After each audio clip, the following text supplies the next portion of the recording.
EJ, thanks for the time today. I'm guessing these kind of messages and taunts and threats, oh, the picture's moving, would really take the joy out of the game. Can you get over this pretty easily, or did it shake you a little bit?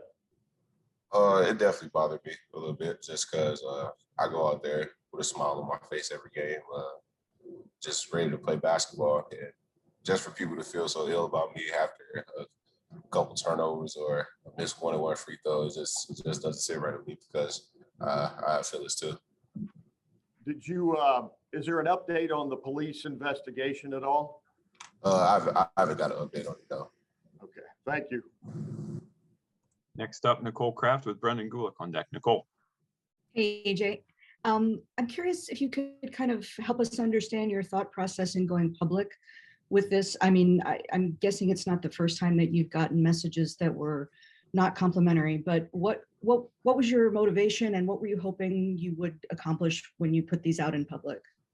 Oh, yeah, it was definitely not the first time I've gotten something like that, honestly, but it was just after a heartbreaking loss, our season ended, and sometimes I feel like when people season end, they don't need to hear negative comments, and especially not threatening comments.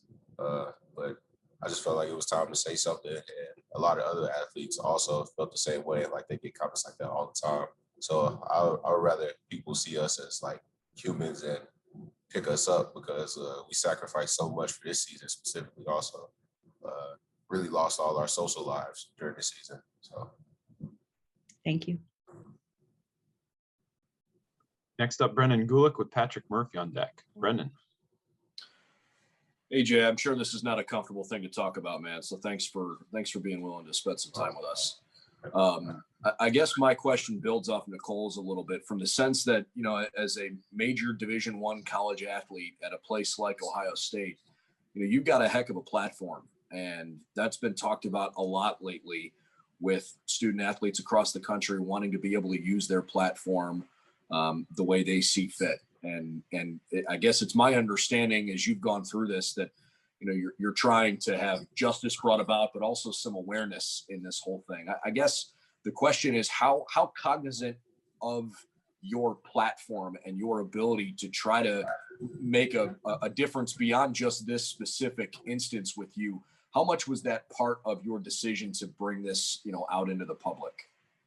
I knew some other people was going through it, especially my teammates, because I know a couple people hasn't always been their night, has always been my night. But I just wanted to use my voice a little bit. I've been kind of quiet about it, and you know, I just keep pushing because I have pretty tough skin when it comes to criticism. But that was a constructive criticism. It was just brutal and hardcore, and it just didn't sit right with me because people can make anonymous pages all the time and text us. They have 0 followers, 0 posts, and they can just text anybody they want. But I feel like that really needs to stop. Can I ask you a basketball question? I'm sure we're here to kind of talk about this, but if I could ask you maybe something about the Oral Roberts, you know, game and the end of the season.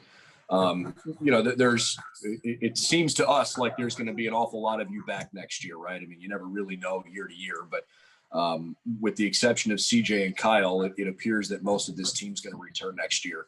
How can a frustrating, disappointing, you know, unexpected opening round loss in a tournament fuel you during the off season, or you know, give you something to work toward to make a good thing out of it? I mean, it actually sits on my mind pretty heavy. Sits on everybody else's minds pretty heavy, I believe, too. But I mean, if you look at Virginia, they lost to a 16 seed. They came back and won a national championship. And I mean, this is going to help us motivate through the off season, every workout.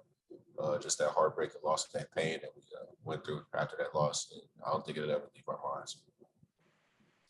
Well, I know I speak for a lot of our colleagues here. We're sorry you're going through this, but wish you all the best moving forward. Thank you.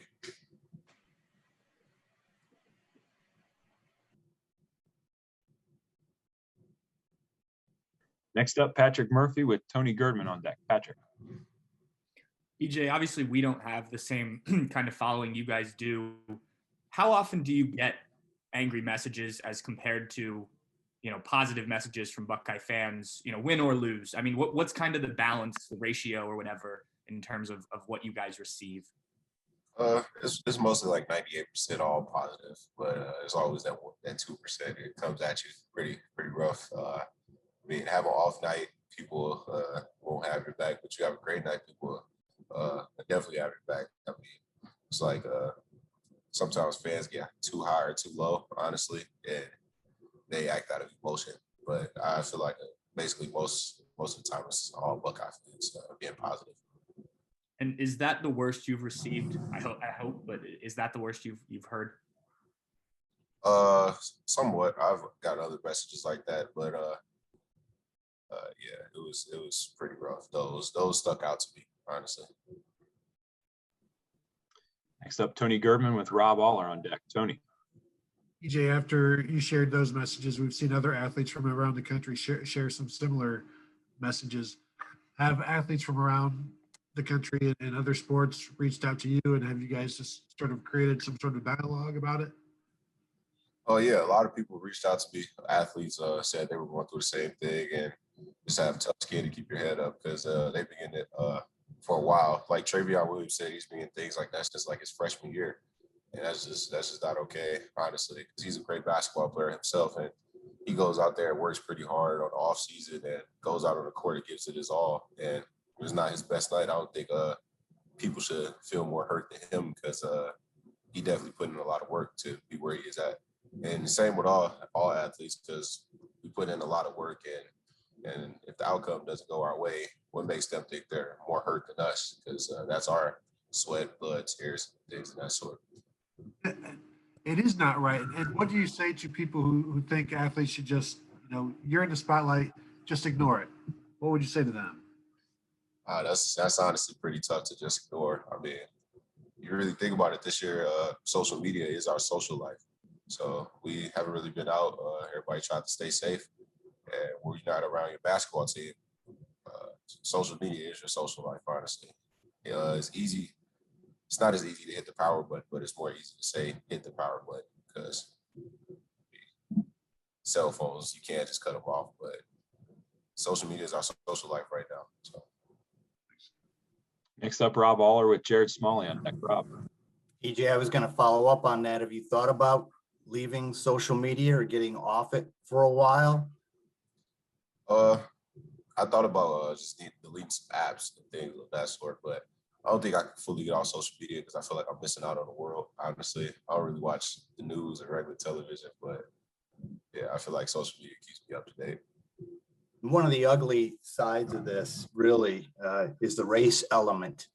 I don't know if that maybe hurt you more than the way you performed. I mean, has anyone reached out to you?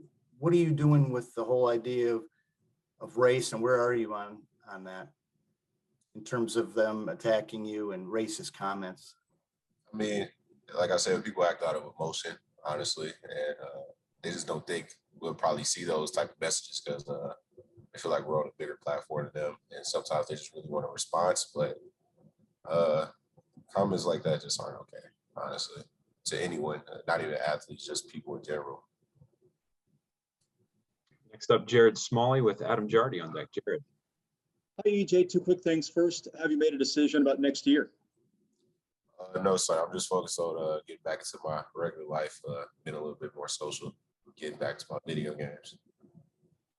Getting back to your video games? Yeah. That's a priority. Yeah. Well, also wanted to follow up with, going through this experience, I'm wondering if you're kind of in your mind thinking about ways to use it as a teaching moment to help other athletes, to help other people understand the real world consequences of going to a virtual method of communication. Have you, your teammates, your coaches, the athletic staff talked about what could be done maybe to use it in sort of a public campaign? Obviously speaking publicly here helps. Any other ideas you all have about how to use this in a way to make some change? I mean, yeah, we're trying to use our voices as much as possible, but I mean, there's a lot of trolls on the internet. Like I said, you can make anonymous pages and people won't know who you are at all. But it's just the fact that just bringing awareness to that athletes really have feelings too, honestly. So I'm happy a lot of other athletes spoke out, like Michigan State's Rocket Watson, Lee Call, those guys also, and Demetrius Trice from Wisconsin. Those guys also just spoke up and said that they have feelings too, and those messages sometimes do hurt. All right, next up is Adam Jardy with Lindsey Mills on deck. Adam.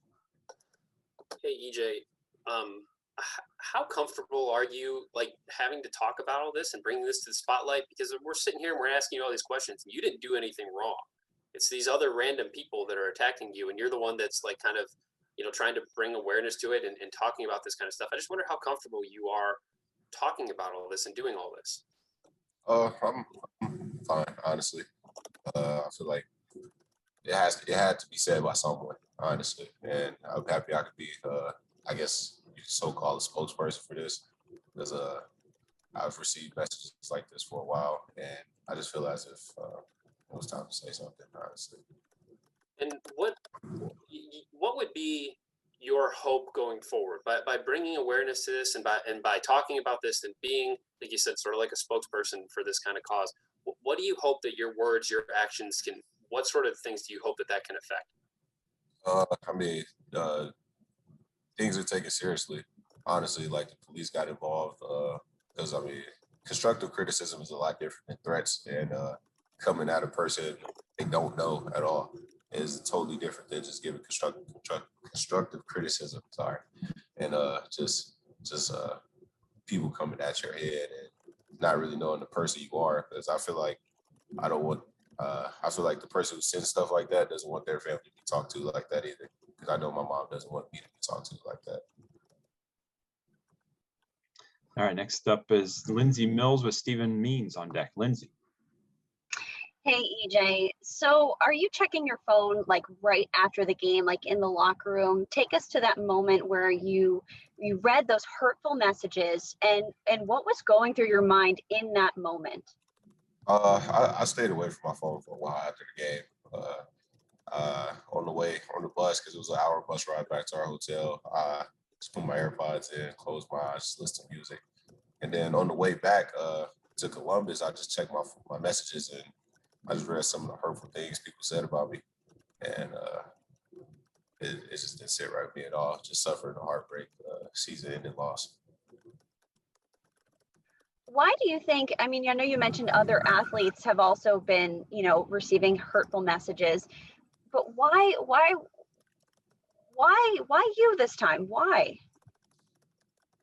That's something I still don't know, honestly. I guess because I missed a 1-on-1 free throw. We were up by 2 points. I could have probably sealed the deal. But I still don't understand why anybody would come to me like that. I definitely haven't hurt anybody in my life like that for those words be said about me. So. All right, next up, Stephen Means with Colin Hass-Hill on deck. Stephen. EJ, you were a pretty rated recruit when you got here, and which means you probably had a pretty hot following before you even got to Ohio State. Even if it wasn't necessarily to this degree, these messages, how young were you the first time you got messages like that after a game?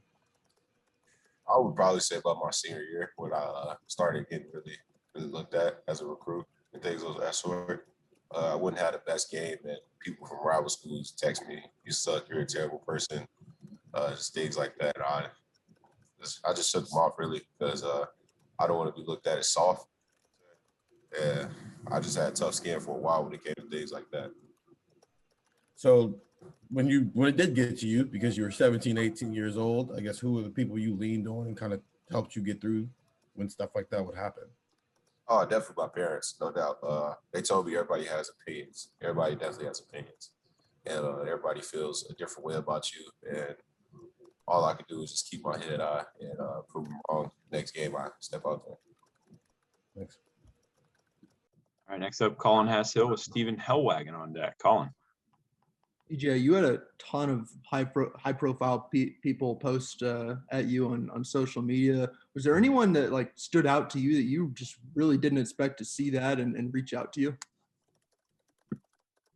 Honestly, it was a lot of people. I honestly didn't think that tweet was gonna get as much attention as it did. I was just trying to show people how I get talked about sometimes after the games, but it was honestly a lot of people, a lot of athletes. It was a professional baseball player. I can't think of his name right now. But it was just a lot of people who said, yeah, they get messages like that too.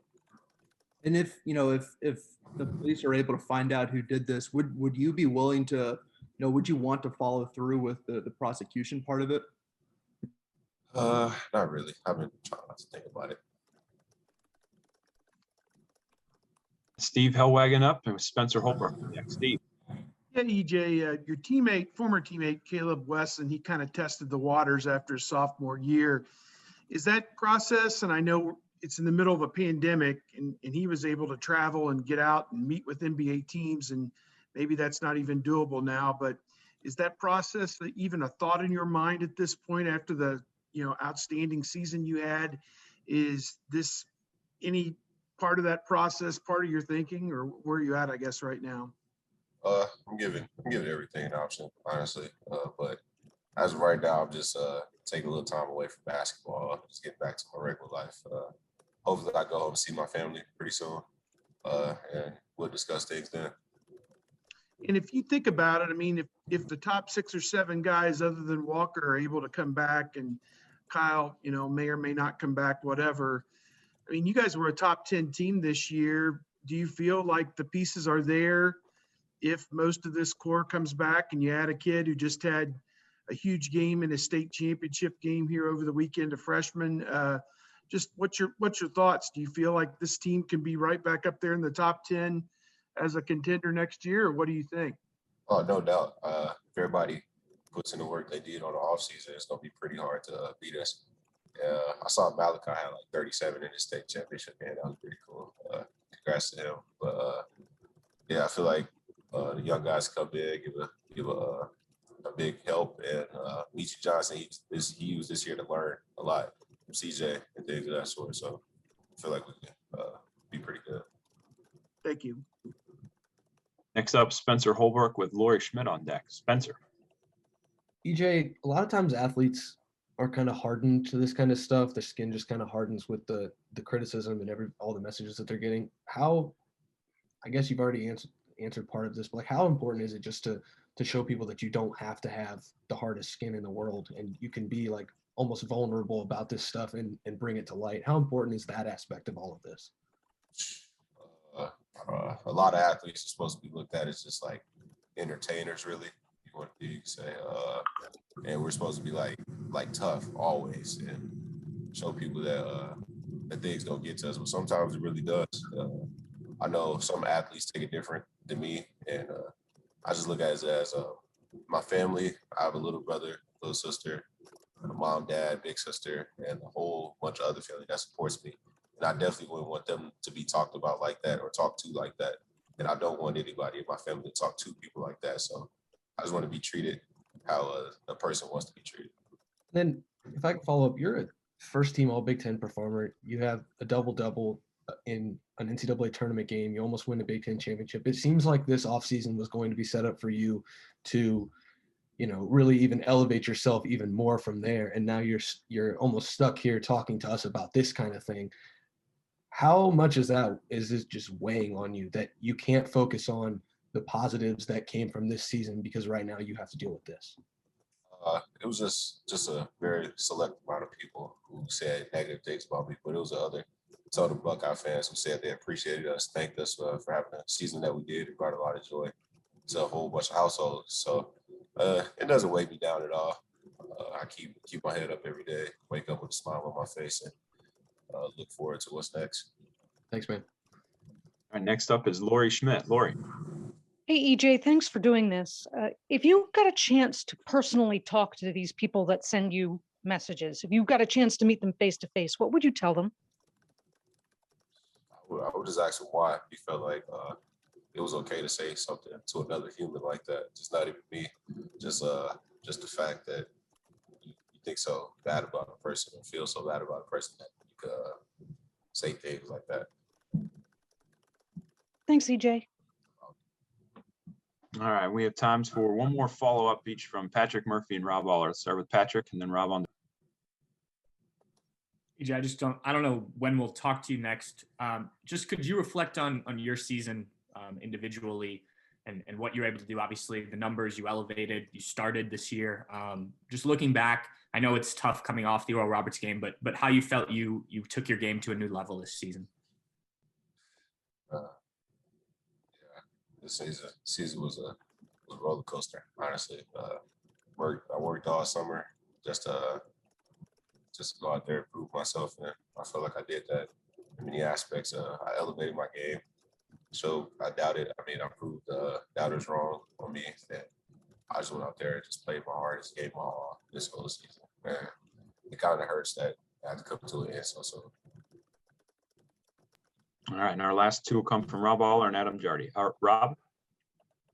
EJ, what you're doing here, hopefully people will learn through this process, learn things. What, if you had to step back and say, what have you learned? What are you learning through the last 48 hours from the messages, from everything else that's going on with it? Do you have a takeaway from it? Honestly,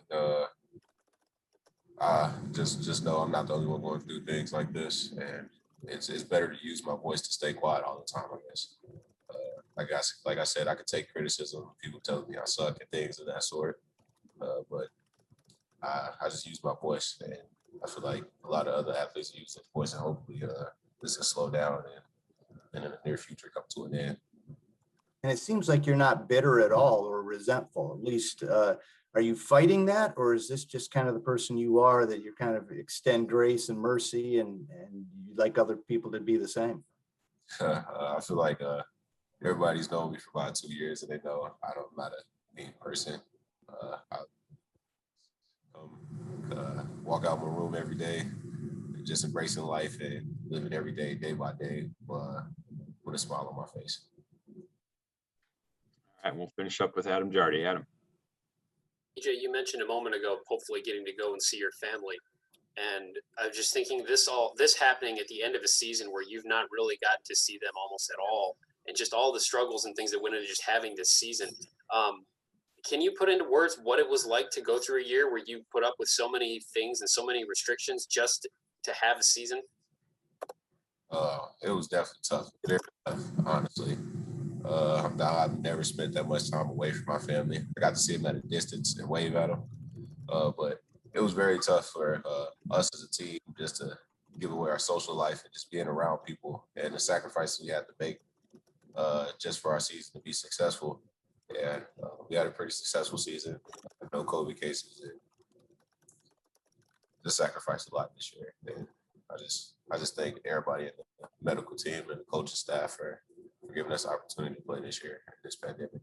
Do you think that people who didn't go through it, like you guys had to go through it, have any appreciation for all of the sacrifices that you had to make? I mean, the daily testing and, like you said, no social life and things like that. Like, I mean, this was not in any way a normal year for you guys. Do you think anybody that didn't go through it can appreciate or understand what you guys had to do to make this season happen? I definitely don't think people really see how much we gave up. We were hesitant about everything, just like going to the mall or something, food court, had to just stay away from people and just get away from life, honestly, just for us to sacrifice to play basketball, the thing that we love. But I don't regret anything.